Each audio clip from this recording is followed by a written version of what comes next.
Essa decisão crítica, cujos bastidores vamos desvendar agora, não é simplesmente uma medida militar. É um ponto de virada histórico. Naquele tabuleiro implacável onde as grandes potências se degladiam há séculos, esse movimento definiu, desde o início, quem estaria com as rédeas nas mãos. Nestas águas sombrias, onde se cruzam rotas energéticas vitais, corredores de exportação de grãos e cabos de dados submarinos, cada passo dado faz parte de um cálculo geopolítico colossal. A Rússia sempre enxergou esse mar como uma fortaleza inexpugnável, o caminho para as águas quentes, a rota para o Mediterrâneo, a projeção do poder global. Para Moscou, o Mar Negro nunca foi apenas um mar. Foi sempre uma extensão da própria soberania russa. Para a Turquia, o quadro é igualmente cristalino. O Bósforo e os Dardanelos são a chave que tranca ou abre o acesso a esse mar estratégico, e protegê-los é a linha vermelha mais sensível da segurança nacional turca.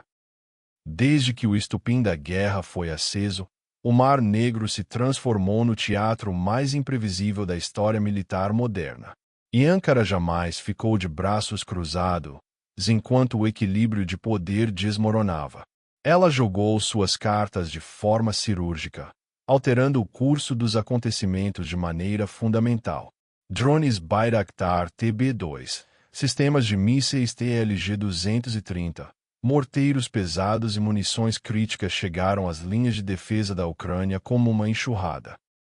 Esse imenso escudo militar erguido no campo de batalha foi respaldado por uma postura inabalável na arena diplomática. Kiev nunca foi deixada sozinha à mesa de negociações. O presidente turco Erdogan reconheceu a Crimeia como território ucraniano. Em 5 de abril, a delegação ucraniana viajou a Ankara para transmitir a necessidade de apoio reforçado. Volodymyr Zelensky realizou uma reunião histórica com Erdogan em Istambul durante esse período crítico.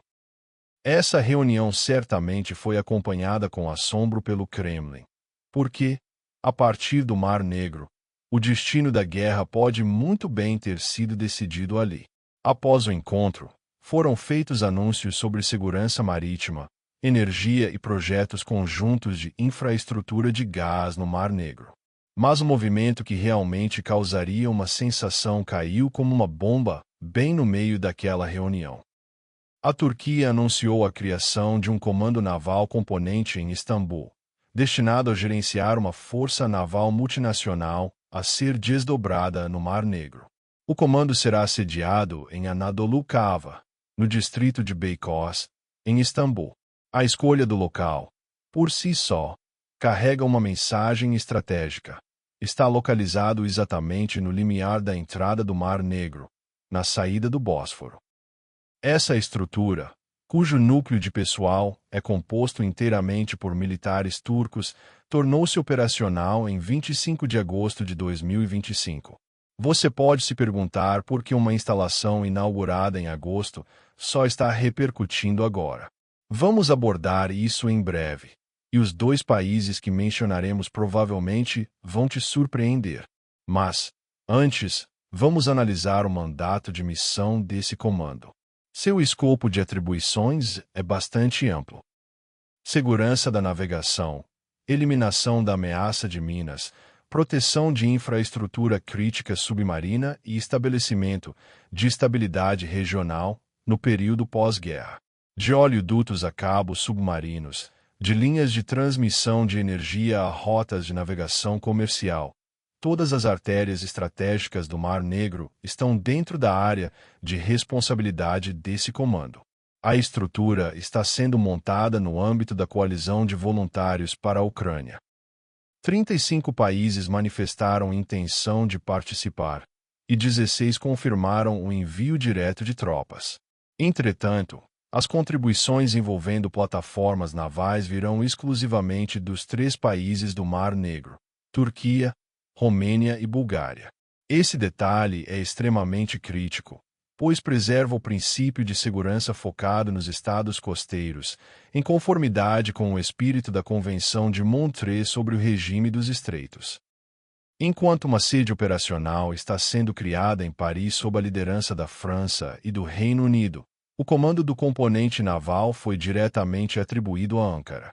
Como o país com a marinha mais poderosa do Mar Negro, a Turquia assume esse papel no âmbito de suas responsabilidades regionais. Agora, voltemos ao verdadeiro significado desse movimento. A criação desse comando é vista como um desenvolvimento que irá influenciar profundamente a política russa no Mar Negro. Para entender isso, precisamos primeiro examinar os alicerces da estratégia russa nessa região. Desde a era czarista, Moscou enxerga o Mar Negro como sua própria esfera de influência, seu mar interior, o acesso às águas quentes, a passagem para o Mediterrâneo, a projeção de poder global. Tudo isso está condicionado ao domínio do Mar Negro. Essa também foi a razão fundamental por trás da anexação da Crimeia em 2014, evitar a perda da base naval de Sebastopol. Toda a estratégia meridional da Rússia foi construída sobre a premissa de manter o controle nesse mar. O comando naval que a Turquia estabeleceu em Istambul está, na prática, minando essa premissa, porque no Mar Negro não há mais países individuais agindo contra a Rússia. Em vez disso, existe um mecanismo multinacional de coordenação. Esse mecanismo tem capacidade de restringir indiretamente as operações navais russas. Desde a varredura de minas até a proteção de infraestruturas, passando pelo compartilhamento de inteligência e o planejamento de patrulhas conjuntas. E as consequências geopolíticas dessa situação são absolutamente críticas para Putin. A capacidade de projeção de poder da Rússia enfrenta o risco de colapso. Moscou mantinha uma rota logística pelo Mar Negro até sua base naval de Tartus, na Síria, e para suas operações no Mediterrâneo. Essa rota pode agora enfrentar uma pressão dupla. As restrições da Convenção de Montreux somadas à presença multinacional na saída do Bósforo. O valor estratégico da Crimeia também pode estar se desgastando. Quando a Rússia anexou a Crimeia em 2014, sua principal motivação era conservar o controle da base naval em Sebastopol. No entanto, grande parte da frota do Mar Negro já foi forçada a se retirar da Crimeia. Agora, uma força naval multinacional está se formando em frente a Novorossiysk, onde essa frota encontrou refúgio. A Crimeia pode não ser mais um trunfo para a estratégia naval russa, mas sim um fardo a ser defendido. Uma transformação também está ocorrendo na segurança do fornecimento de energia. O gasoduto Turk Stream, que atravessa o Mar Negro, é o último grande corredor de vendas de gás russo para a Europa. O fortalecimento da estrutura de segurança turca no Mar Negro aumenta indiretamente o controle de Ankara sobre esse gasoduto. Quando a Rússia tentar usar sua arma energética, se deparará com uma Turquia mais organizada e mais resoluta. E o ponto mais crítico é este: a frota russa do Mar Negro já sofreu perdas pesadas na guerra. As operações de drones e mísseis ucranianas destruíram aproximadamente um terço de sua capacidade operacional. Os navios restantes foram forçados a recuar para posições defensivas. Agora, uma presença militar multinacional está sendo desdobrada diretamente na saída dos estreitos, de frente para essa frota, já enfraquecida. O espaço de manobra da Rússia no Mar Negro nunca pareceu tão estreito. Mas o aspecto estratégico mais crucial dessa história diz respeito aos estreitos. A Convenção de Montreux tem sido a pedra angular do equilíbrio de poder no Mar Negro desde 1936.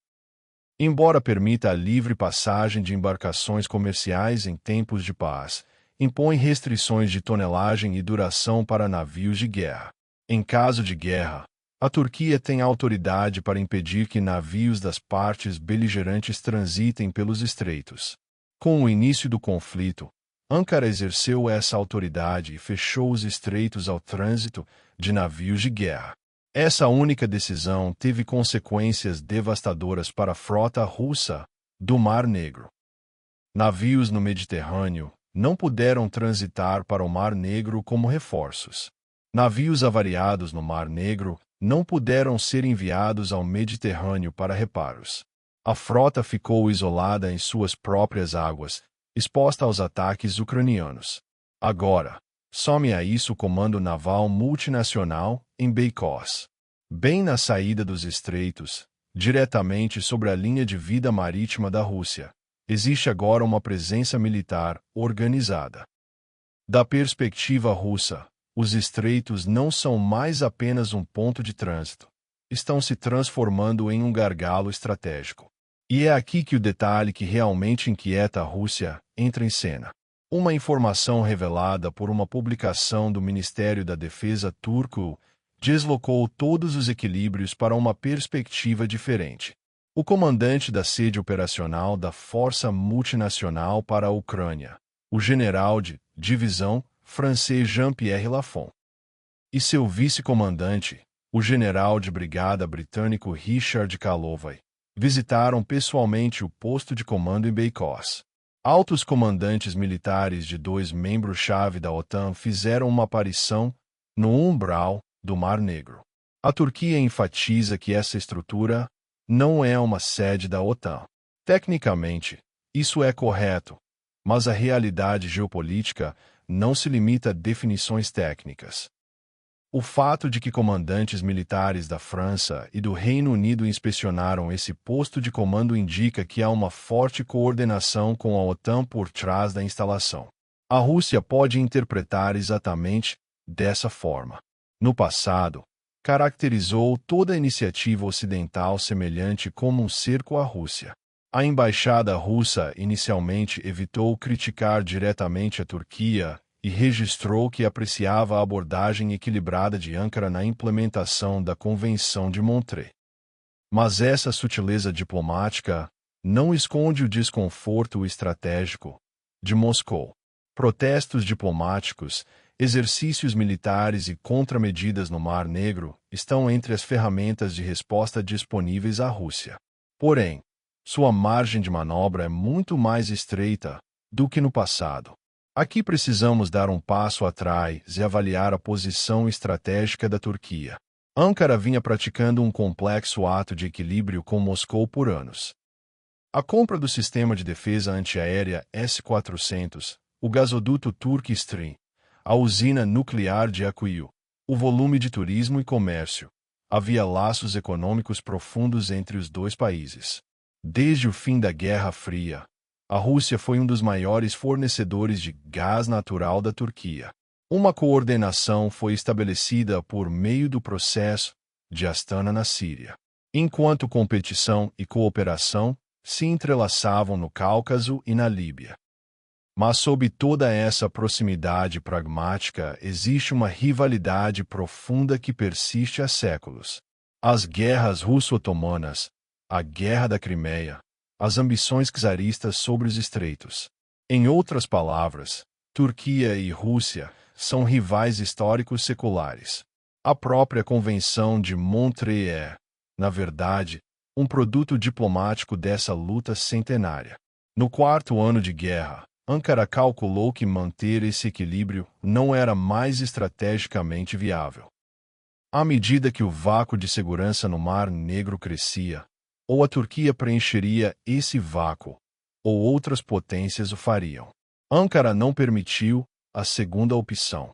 Estabelecer um comando naval em Istambul, fornecer apoio militar abrangente à Ucrânia, declarar no mais alto nível que a Crimeia pertence à Ucrânia.